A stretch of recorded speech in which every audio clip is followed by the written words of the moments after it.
فرزند زہرا یہ حالات برے ہیں۔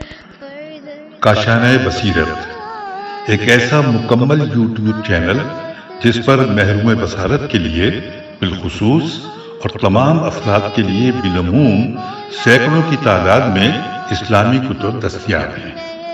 لہذا گزارش ہے کہ آپ اپنی ذمہ داری نبھاتے ہوئے کاشانۂ بصیرت کو سبسکرائب کرنے کے ساتھ ساتھ بیل آئیکن کو پریس کیجیے تاکہ آپ علم کے حصول کے ساتھ ساتھ مذہب اہل بیت کی اشاعت میں بھی اہم کردار ادا کرتے رہیں۔ کاشانۂ بصیرت، کاشانۂ بصیرت، کاشانۂ بصیرت۔ فرزند زہرا یہ حالات برے ہیں۔ بسم اللہ الرحمن الرحیم۔ السلام علیکم سامعین، کاشانۂ بصیرت کا یوٹیوب چینل میں سیمی زوار ہم مل کر پڑھ رہے ہیں کتاب بین الاقوامی ایوارڈ یافتہ کہ لوگوں میں فاطمہ ہوں۔ فاطمہ تو زہرا سلام اللہ علیہا بہجت قلب مصطفیٰ صلی اللہ علیہ وآلہ وسلم کا اردو ترجمہ، اور یہ اس کا حصہ دوم یعنی کہ والیوم 2 ہم مل کر پڑھ رہے ہیں۔ ریڈنگ کا پارٹ 25 لکھا ہے۔ ہم یہ بھی بتا دیں کہ پارٹ 25 میں ہم یعنی پارٹ 24 میں ہم نے 29ویں فصل کا آغاز کر دیا تھا۔ ریڈنگ کا سلسلہ جاری ہے۔ جہاں پر آپ سے اجازت چاہی تھی وہ یہ الفاظ تھے کہ ابن ماجہ نے اپنے سنن میں باب الغیرت کتاب النکاح میں اور ابن حنبل نے اپنے مسند میں حدیث مسور بیان کی ہے۔ یہ ہم نے یہاں تک پڑھ کے آپ سے اجازت چاہی تھی وقت کی کمی کی بنا پر۔ آئیے اب اس سے آگے چلتے ہیں۔ لکھا ہے محمد صلی اللہ علیہ وآلہ وسلم و آل محمد علیہ السلام کے دشمنوں میں سے ایک دشمن مروان بن ابو حفصہ ہے کہ جو ہارون رشید کا درباری شاعر تھا۔ مورخ خطیب نے اس کے حالات زندگی میں بیان کیا ہے کہ مروان بن سلیمان بن یحییٰ بن ابو حفصہ مروان بن حکم کا غلام تھا۔ اس نے اس سے آزاد کیا تھا۔ اس نے اس دن شدید جنگ کی تھی۔ اس کا نام یزید تھا۔ ایک قول کے مطابق یہودی اور طبیب تھا۔ یہ حضرت عثمان رضی اللہ کے ہاتھوں مسلمان ہوا تھا۔ یہی مروان بغداد گیا اور وہاں اس نے ہارون رشید کی بہت زیادہ مدح کی۔ اس نے حضرت امام علی علیہ السلام کی ہجو کی اور اس ذریعے وہ بادشاہ کا مقرب ہوا۔ لکھا ہے کہ ابن ابی الحدید نے کہا کہ مروان بن ابی حفصہ نے ہارون رشید کی شان میں قصیدہ کہا۔ اس نے اپنے قصیدے میں اولاد فاطمہ سلام اللہ علیہا کا ذکر کیا اور ان کی شان میں گستاخی کی۔ پھر یہ حدیث ہر طرف عام ہوئی۔ مروان کے قصیدے کا پہلا شعر یہ ہے، ترجمہ ہم پڑھیں گے۔ عربی کا شعر ہے کہ انورٹڈ کوما کے جمل والوں پر سلام، اہل جمل کے کیا کہنے، وہ معزز لوگ ہیں۔ جمل والوں تم بہت بہتر اور برتر ہو، انورٹڈ کوما کلوز۔ پھر لکھا ہے آگے کہ ہاں میری رسی ٹوٹ گئی۔ پھر کہا علی علیہ السلام تمہارے والد ہیں اور تم سب سے افضل ہیں۔ جب شورا ترتیب دی گئی تو وہ سب صاحب فضل و فضیلت تھے۔ جب علی علیہ السلام نے ابو جہل کی بیٹی کا رشتہ مانگا تو رسول اسلام صلی اللہ علیہ وآلہ وسلم نے اس امر کو پسند نہ کیا کیونکہ وہ ابو جہل کی بیٹی تھی۔ رسول اسلام صلی اللہ علیہ وآلہ وسلم نے اپنے داماد علی علیہ السلام کی مذمت کی۔ رسول اسلام صلی اللہ علیہ وآلہ وسلم نے ممبر پر بلند ہو کر ان کی مذمت کی۔ دو حکموں میں سے ایک حکم ضرور ہے، وہ دونوں خلیفہ تھے۔ انہوں نے صاحب نعل نون عین لام کی نعلین کو درست کیا۔ پھر لکھا ہے کہ اس کے بعد اس نے ہارون اور اس کے خاندان کو خطاب کرتے ہوئے کہا کہ تمہارے والد امام علی علیہ السلام ہیں جو تم سے افضل ہیں۔ وہ شورا کے رکن تھے اور وہ سب صاحب فضل و فضیلت تھے۔ ہاں جب تمہارے بزرگوار علی علیہ السلام نے ابو جہل کی بیٹی سے عقد نکاح کرنا چاہا تھا تو رسول اسلام صلی اللہ علیہ وآلہ وسلم نے تمہارے باپ کی مذمت کی تھی۔ بریکٹ میں لکھا ہے خدا پناہ۔ پھر چلتے ہیں آگے۔ لکھا ہے حضرت صلی اللہ علیہ وآلہ وسلم ممبر پر بلند ہوئے اور آپ نے مجمع عام میں علی علیہ السلام کے اس امر سے اعلان بیزاری کیا۔ سید الانبیاء صلی اللہ علیہ وآلہ وسلم نے جب خطاب فرمایا تو علی علیہ السلام نے اپنا ارادہ ترک کر دیا۔ جب امام علی علیہ السلام شہید کر دیے گئے تو آپ علیہ السلام کے فرزند امام حسن علیہ السلام نے اپنے باپ کے دشمن کی بیعت کر لی۔ اس طرح تمہارا مضبوط ترین دعویٰ باطل ہو گیا، تم نے حکومت اپنے غیر کے حوالے کر دی، پھر تم نے حکومت کا اس وقت مطالبہ کیا کہ جب حکومت مضبوط ہاتھوں کے سپرد ہو گئی تھی۔ حوالہ ہے شرح نہج البلاغہ جلد نمبر 4 صفحہ نمبر 65۔ ہم کتاب کے پیج 306 پر آ گئے ہیں اور ہم اب سے آگے پڑھتے ہیں۔ لکھا ہے سیر عالم مولا فضلہ الاسلام علامہ دہر و زمان وحید عصر و آوان صاحب کرامات موعد ربانی شہیر افق و آفاق بحر العلوم آیت اللہ العظمی سید مہدی طباطبائی نے اس کافر اور فاجر کے جواب میں لکھا اور اس شاعر کو کافر قرار دیا۔ فرمایا کہ اللہ اس مادہ و ممدوح دونوں پر لعنت کرے، اس ہستی پر سلام جنہوں نے مطعون کیا، میم توئے عین واو نون۔ پھر لکھا علامہ موصوف نے فرمایا کہ یہ قصیدہ 300 اشعار پر مشتمل ہے جس کے ابتدائی اشعار درج ذیل ہیں۔ ترجمہ ہم پڑھ رہے ہیں، یہاں پر تفصیل سے ہے، ترجمہ کافی بڑا ہے، آئیے پڑھتے ہیں۔ لکھا ہے کہ میرے آقا مولا کون و مکان کے سید و سردار ہیں، ان کا ذکر بلند ہے، انہیں دنیا سے کوئی غرض نہیں ہے، انہوں نے فانی حسن و جمال سے منہ پھیر رکھا ہے۔ کچھ لوگ انہیں اس طرح خیال کرتے ہیں جس طرح عام لوگ ہیں جو دنیا پرست ہیں۔ مجھے کسی چیز نے خوش نہیں کیا، ہاں اگر خوش کیا ہے تو اس ہستی کے فضائل و مناقب نے جنہیں شمار نہیں کیا جا سکتا۔ اب سامعین انورٹڈ کاما یہاں کلوز ہو گیا ہے۔ پھر لکھا ہے بیچ میں کہ مندرجہ بالا اشعار کے بعد اشعار کا ایک سلسلہ ہے جس کا ترجمہ کچھ یوں ہے کہ انورٹڈ کاما کہ میری طرف سے کہہ دو کہ اسے گمراہی اور ضلالت کی دلدل میں پھنسا ہوا ہے، کہ تاریکی اور ظلمت کے صحرا میں ٹامک ٹوئیاں مار رہا ہے۔ میرے آقا و مولا کو اس شخص کے مقابلے میں نہیں لایا جا سکتا جو مرشد و ہدایت کو جواہر کے عوض فروخت کر دیتا ہے، وہ اس فرد کی مانند ہے عقل جیسے خزانے کو نقصان اور خسارے کے عوض بیچ دیتا ہے۔ اے وہ ظالم کہ تم نے پیکرے رشد و ہدایت اور مروج شرع و شریعت کی شان میں گستاخی کی ہے، جن کی مدح و ستائش کتاب اللہ میں موجود ہے۔ عقل ان کے فضائل اور مناقب کی شہادت دیتی ہے۔ اور پھر ساتھ ہی لکھا ہے کہ اے وہ پست ونی آدمی، تم نے جو ان کی ہجو کی ہے اور اپنے اشعار میں انہیں گرانے کی کوشش کی ہے، قریب ہے کہ ابھی حشر برپا ہو جائے۔ میرے سردار اس قدر اعلیٰ اور بالا ہیں کہ ہر بلندی انہیں خراج تحسین پیش کرتی ہے۔ امیر کائنات حسب کے اعتبار سے عالی اور متعالی ہیں۔ آپ علیہ السلام ہر عیب و ریب سے طیب و طاہر ہیں۔ خود میں اور مجھ جیسا ان کے فضائل کا انکار نہیں کر سکتا۔ انورٹڈ کاما یہاں کلوز ہے۔ پھر لکھا ہے کہ ان اشعار کے بعد یہ اشعار ہیں، یہ مزید ترجمہ ہی ہم پڑھتے جائیں گے۔ امام علی علیہ السلام تو ہمارے باپ ہیں اور طیب و طاہر ہیں۔ آپ علیہ السلام اس ہستی کے اہل بیت علیہ السلام ہیں جو صاحب نبوت صلی اللہ علیہ وآلہ وسلم اور رسالت صلی اللہ علیہ وآلہ وسلم ہیں۔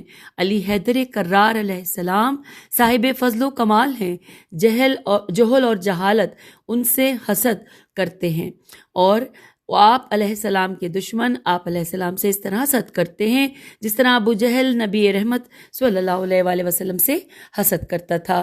اب آئیے ساتھ ہی لکھا ہے کہ مزید اشعار کا ترجمہ کچھ یوں ہے کہ کیا ہوا اگر مجلس شورا نے ان سے اعراض و انکار کیا، اس سے پہلے سقیفہ کے ہجوم نے ان کے حق میں فیصلہ نہیں کیا تھا۔ فساد کا آغاز تو سقیفہ ہی سے ہوا تھا۔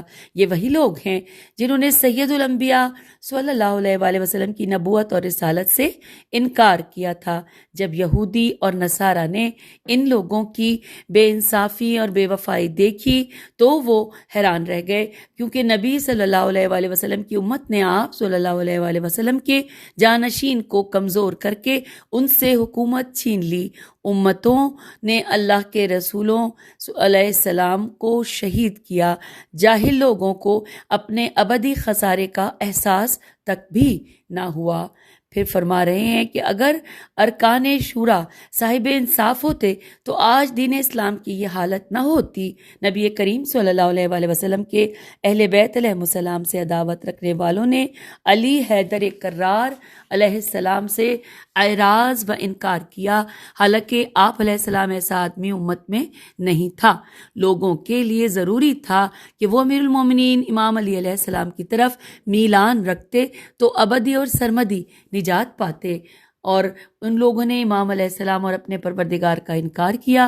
اللہ کے حکم کے بعد صاحبان عدل و انصاف کے حکم کی تعمیل ضروری ہے، انورٹڈ کاما کلوز۔ پھر لکھا ہے کہ مزید سلسلہ اشعار جن کا مفہوم درج ذیل ہے، آئیے ہم پڑھتے جا رہے ہیں انورٹڈ کاما میں، کہ صاحب اختیار نبی مختار نے اپنی شہزادی کا عقد تزویج سید الاوصیاء علیہ السلام سے کیا، اگر وہ نہ ہوتے تو زمانے میں ان کا کفو نہ ہوتا۔ معبود عرش نے امام علی علیہ السلام اور زہرا بطول سلام اللہ علیہ کا عقد نکاح آسمانوں میں پڑھا، رب اعلیٰ نے اپنا امر انہیں تفویض کیا۔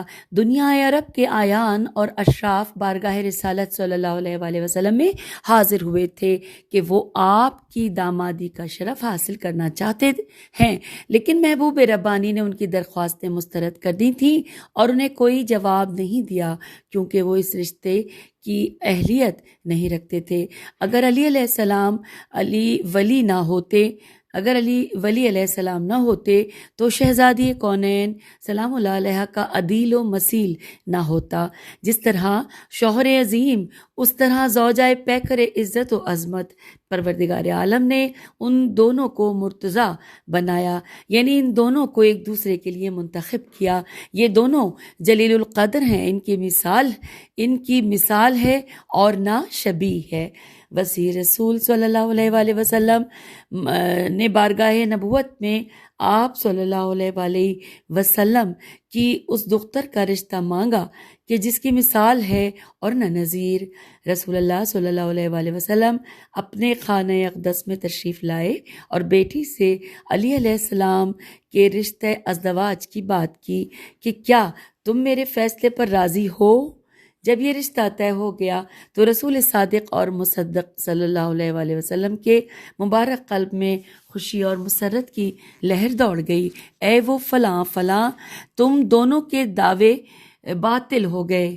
جان لو کہ وہ لوگ جو جہالت کی دلدل میں پھنسے ہوئے تھے، انہوں نے منصوبہ بندی کی اور کہا کہ علی علیہ السلام نے ابو جہل کی بیٹی کی طرف خواستگاری کا پیغام بھیجا، حالانکہ بنی مخزوم ہی ابو جہل کی بیٹی کے رشتے میں رغبت رکھتے تھے۔ یہ رشتہ ان کے لیے باعث فضل تھا۔ امام علی علیہ السلام نے کبھی ایسا سوچا بھی نہیں تھا۔ جن لوگوں نے یہ قصہ وضع کیا وہ گوہر مقصود نہ پا سکے۔ دو رہبوں، ریب کے ساتھ زیر ہے اور پھر ہے بے واو نون غنہ، نے ان لوگوں کی مدد کی اور ان کی طرف اشارہ ہے کہ تم نے ان مقدس ہستیوں کے خلاف اپنے دلوں میں کینہ اور بغض رکھا ہوا ہے۔ کبھی یہ کہا گیا کہ حضرت فاطمہ سلام اللہ علیہ کی موجودگی میں دوسرا نکاح کرنا حرام ہے، راویوں نے اس کی روایت کی ہے۔ پھر اگلے پیراگراف میں لکھا ہے، ہم ابھی ترجمہ ہی پڑھ رہے ہیں ان اشعار کا، کہ اگر یہ حق ہے تو وسیع رسول صلی اللہ علیہ وآلہ وسلم سب سے زیادہ حق رکھتے ہیں، لیکن علی ولی اللہ علیہ السلام نے اس امر سے قولاً و فعلاً اجتناب کیا۔ علی حیدر کرار علیہ السلام میں ان لوگوں نے ان کے بارے میں غلط گمان کیوں کیا؟ آپ علیہ السلام تو طیب و طاہر ہیں، حالانکہ پروردگار عالم نے ان کے فضائل بیان کیے ہیں کہ علی علیہ السلام اعلیٰ اور بالا ہیں۔ یہ ممکن ہی نہیں کہ حضرت فاطمہ سلام اللہ علیہ اپنے شوہر نامدار پر ناراض ہو جائیں۔ ان کی رضا اللہ سبحانہ کی رضا ہے۔ اللہ تعالیٰ نے ہی عدل و انصاف کا نظام قائم کرنا ہے اور علی علیہ السلام اللہ کی طرف سے حاکم ہیں۔ علی علیہ السلام طاہر و مطہر ہیں، لوگ ان کے بارے میں کیوں وہم کرتے ہیں؟ حالانکہ آپ علیہ السلام ہر قسم کی پلیدگی سے پاک ہیں۔ یہ اللہ کا قول ہے، اس نے اپنے قرآن میں لکھ دیا ہے، یہ حقیقت ہے، کوئی استہزاء نہیں ہے۔ سید الاوصیاء علیہ السلام بعد از نبی رحمت العالمین صلی اللہ علیہ وآلہ وسلم و اولین و آخرین سے بہتر و برتر ہیں۔ قبیلہ بنی تمیم کے اور اس کے صاحب و مصاحب کجا، اور اہل بیت رسول علیہ السلام کجا؟ یہاں پر آگے چلتے ہیں، ابھی ہم ترجمہ پڑھ رہے ہیں، جاری ہے، ہم پیج 310 پہ آ گئے ہیں۔ لکھا ہے، ظالموں کے مظالم سے اور غاصبوں کے حقوق غصب کرنے سے مولود کعبہ کی عزت اور عظمت میں کوئی کمی واقع نہیں ہوئی۔ ارکان شورا نے جب آپ علیہ السلام کے خلاف فیصلہ کیا تو آپ علیہ السلام کے فضائل و مناقب میں اور عروج پیدا ہوا۔ جی ہاں، ابن قیس کی جہالت سے شان مرتضوی میں کوئی کمی واقع نہیں ہوئی تھی۔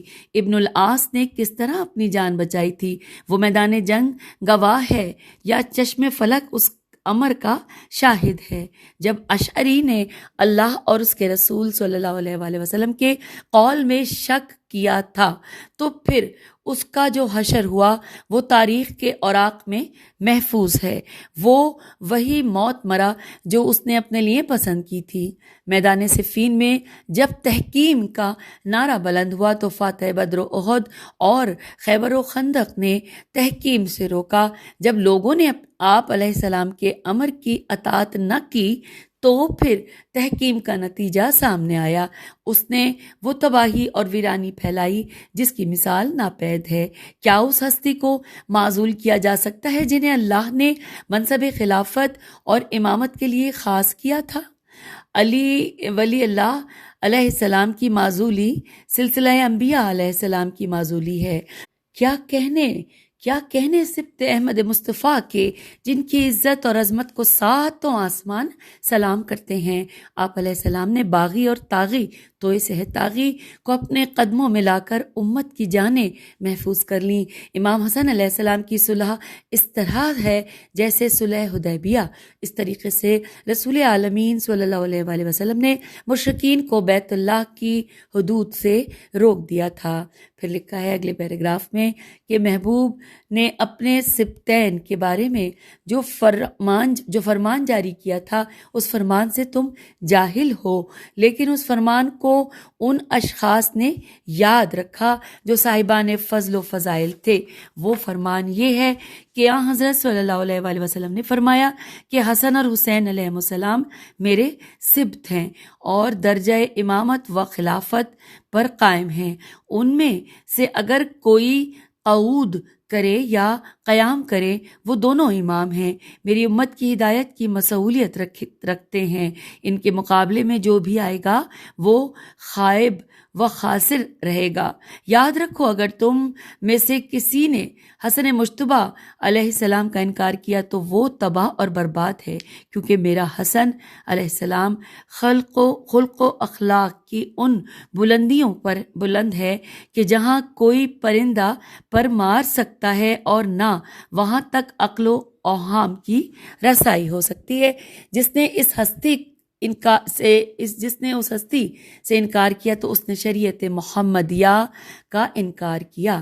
اس صلح و مصالحت سے پہلے صلح حدیبیہ تاریخ کا وہ موڑ ہے کہ جس سے شرک اور کفر کی جڑیں کاٹ دی گئی تھیں۔ اس واقعے کے بعد مکہ معظمہ کے مشرکین کا زوال شروع ہو گیا تھا۔ اے کاش وقوع پذیر ہوتی شورا اور ناصل کا ظہور ہوتا۔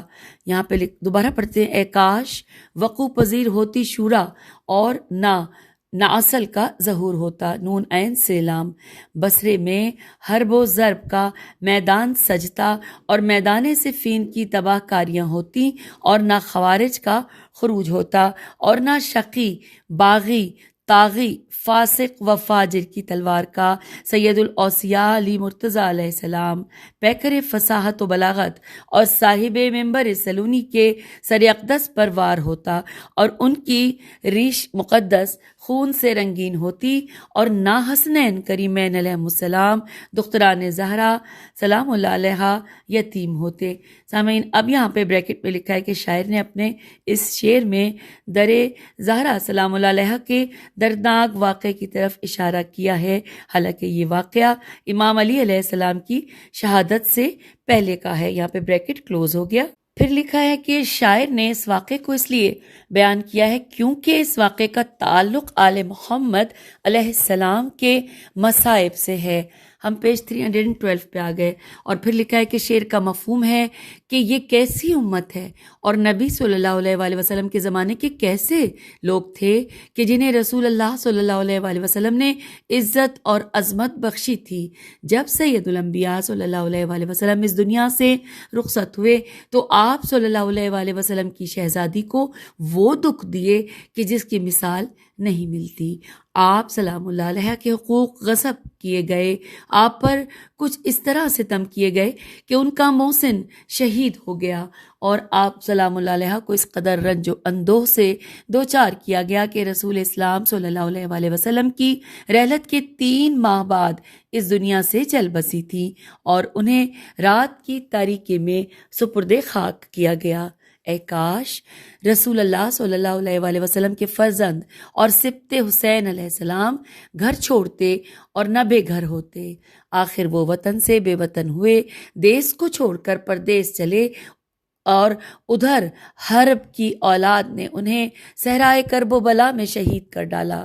حرب اور اس کی اولاد محفوظ اور سلامتی کے ساتھ وابستہ رہی، میدان کربلا میں بے دردی کے ساتھ شہید کر دیے گئے۔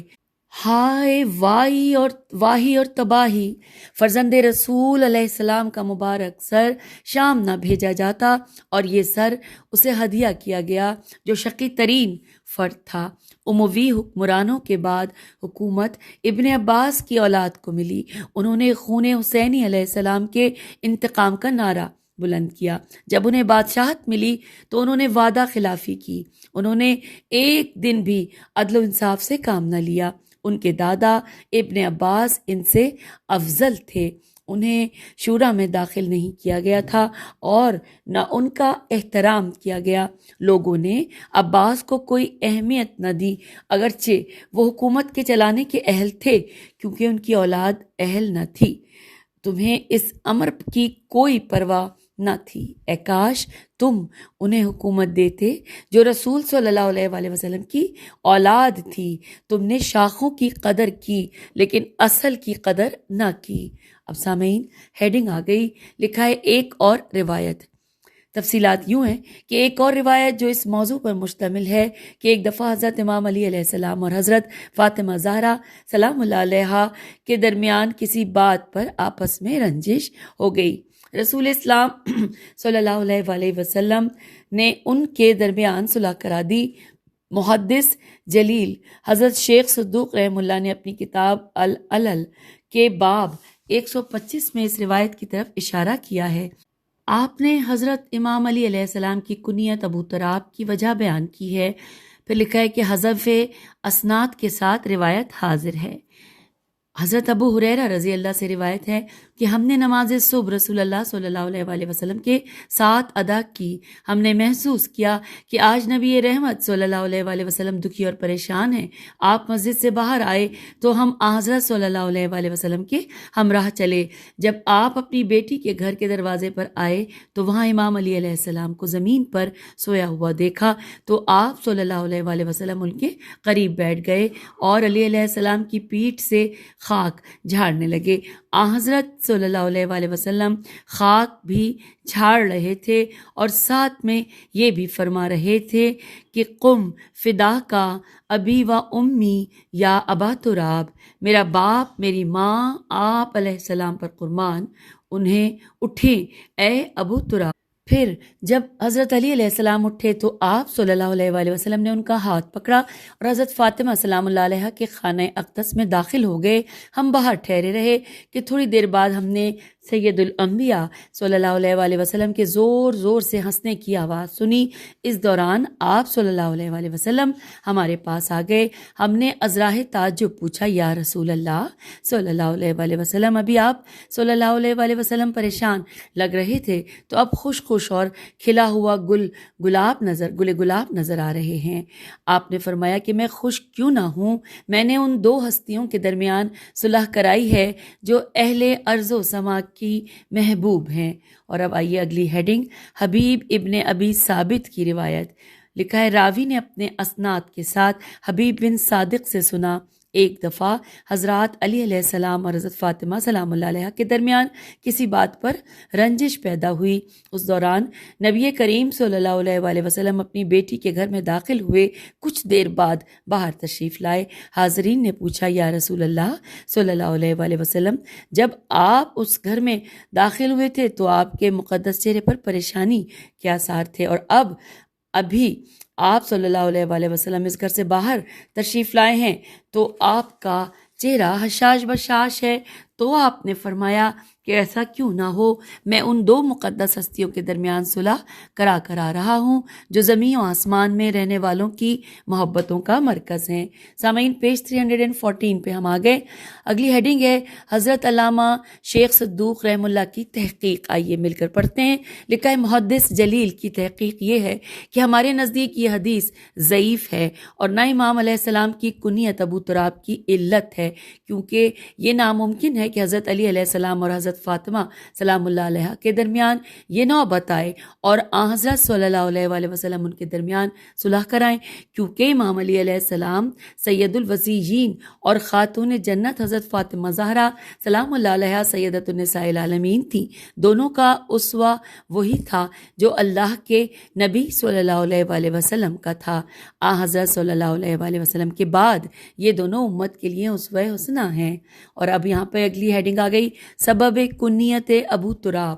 لکھا ہے، حضرت شیخ صدوق فرماتے ہیں کہ امام علیہ السلام کی ابو تراب کی کنیت کی وجہ کچھ اس طرح ہے کہ لکھا ہے آگے کہ ابایا بن ربعی، ریب عین چھوٹی سے روایت ہے، اس نے کہا، میں نے حضرت عبداللہ بن عباس رضی اللہ سے پوچھا کہ نبی اکرم صلی اللہ علیہ وآلہ وسلم نے حضرت امام علی علیہ السلام کو ابو تراب کا لقب کیوں دیا؟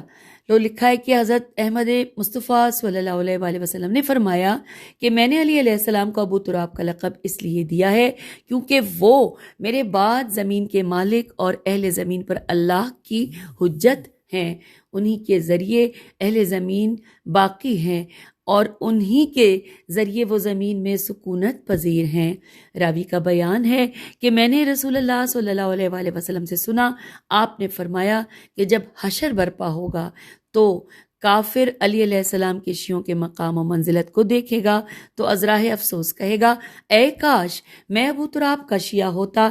اس لیے اللہ نے فرمایا، سورہ نبا آیت نمبر 40، کافر کہے گا، اے کاش میں علی علیہ السلام کا شیعہ ہوتا۔ اور یہاں پر انورٹڈ کاما کلوز ہو گیا۔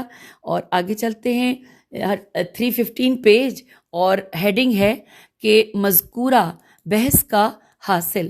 لکھا ہے، اب ہم اس فصل کے آخر میں ایک حدیث بیان کرتے ہیں کہ مسور کی حدیث فاسد اور ضعیف ہے، اس کی کوئی حقیقت نہیں ہے۔ محقق علامہ سید شرف الدین قبلہ نے اپنی کتاب المراجعات میں اس حدیث کو نقل کیا ہے۔ صاحب ولایت کی طرف سے انہیں بہترین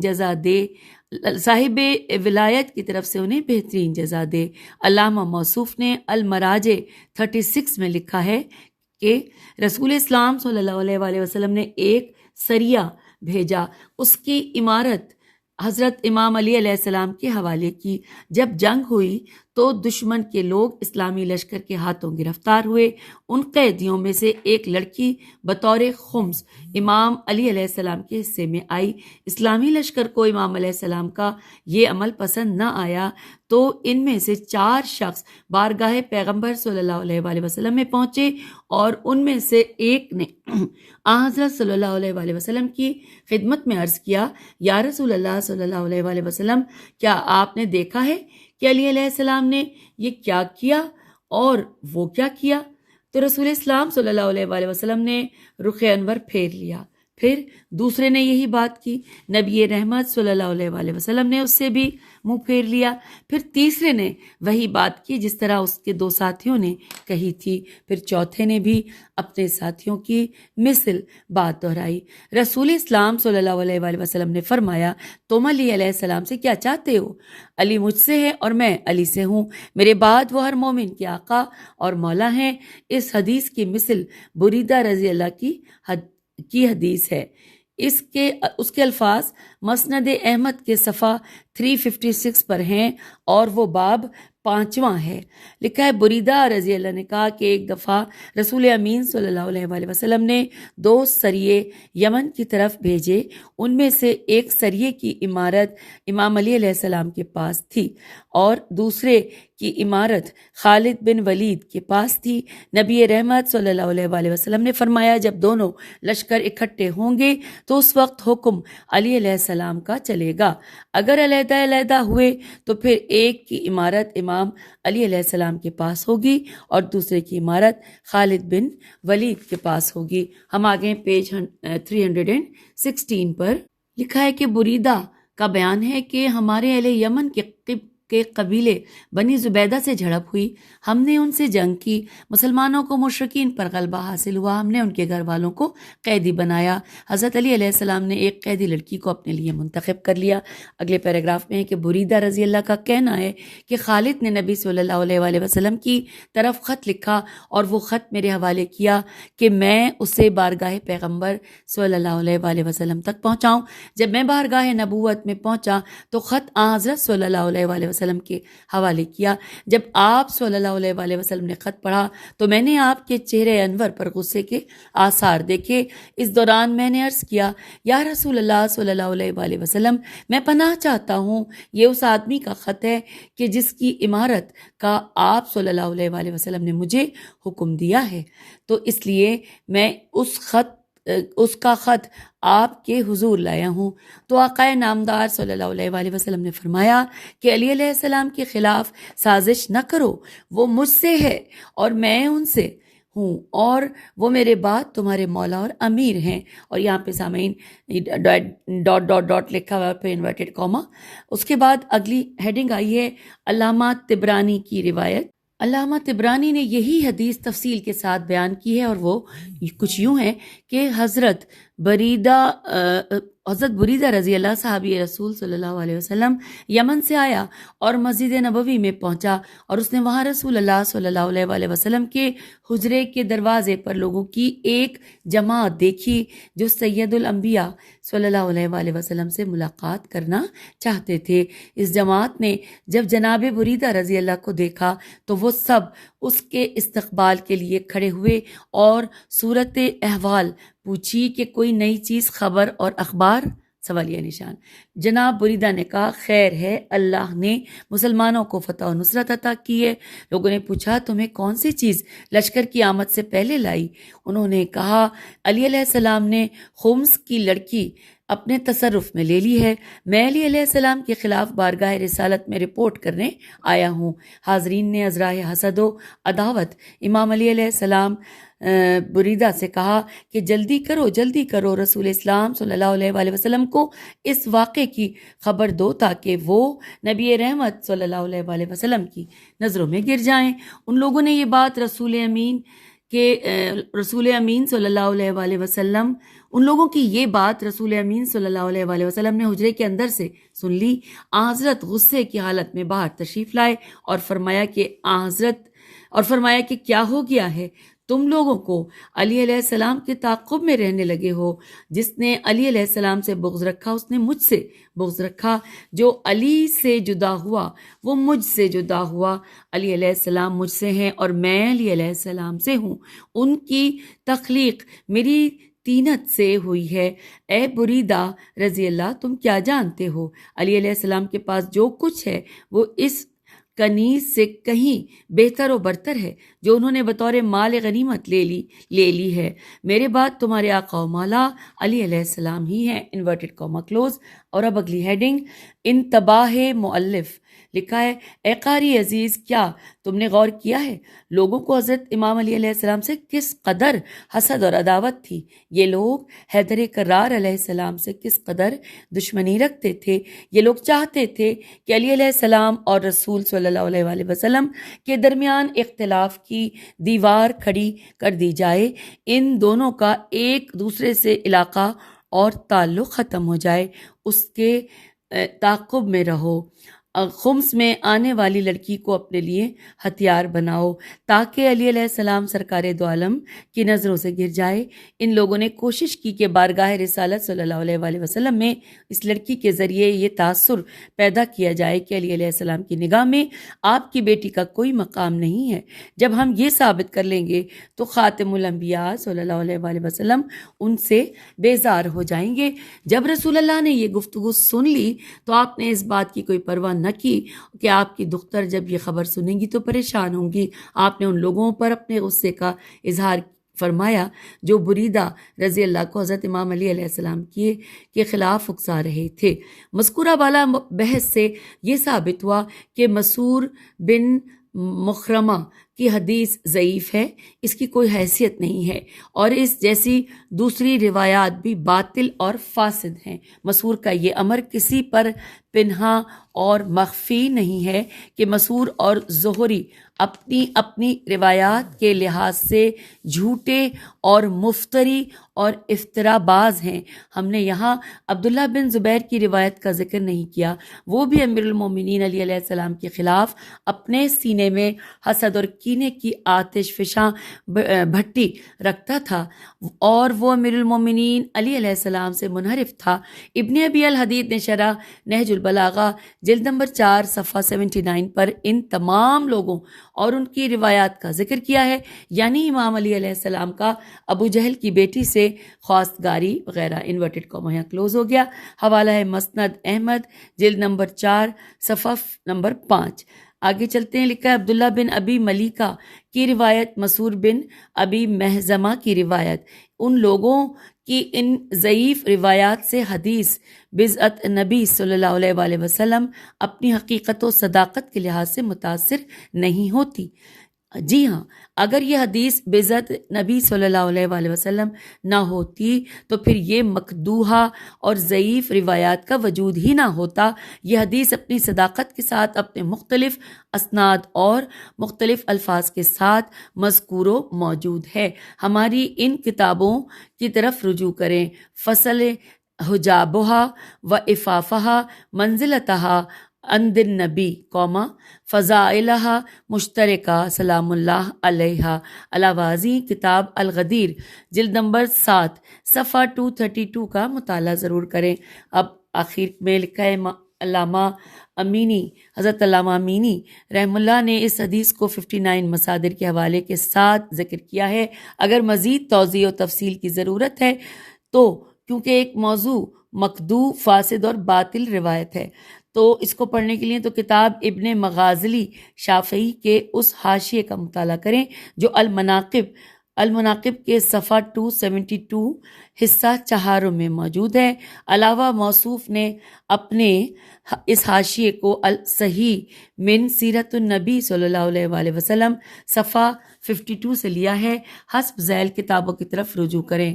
زبدۃ البیان فی سیدۃ النسوان اور فاطمۃ الزہرا من المہد الی اللحد۔ قاری عزیز، جب آپ ان مذکورہ کتابوں کا مطالعہ کریں گے تو آپ کو قیمتی اور بے پناہ مطالب ملیں گے۔ یہ کتابیں مذکورہ موقف کی تحقیق کی حامل ہیں۔ ان تحقیقات کے مطالعہ کرنے سے غافل نہ ہو۔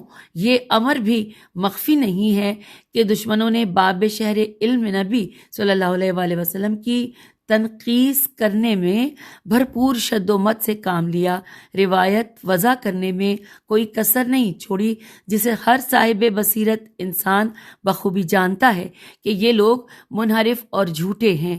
ان لوگوں پر ناقے کی خبر صادق آتی ہے، جسے علامہ مجلسی رحمہ اللہ نے بہار میں نقل کیا ہے۔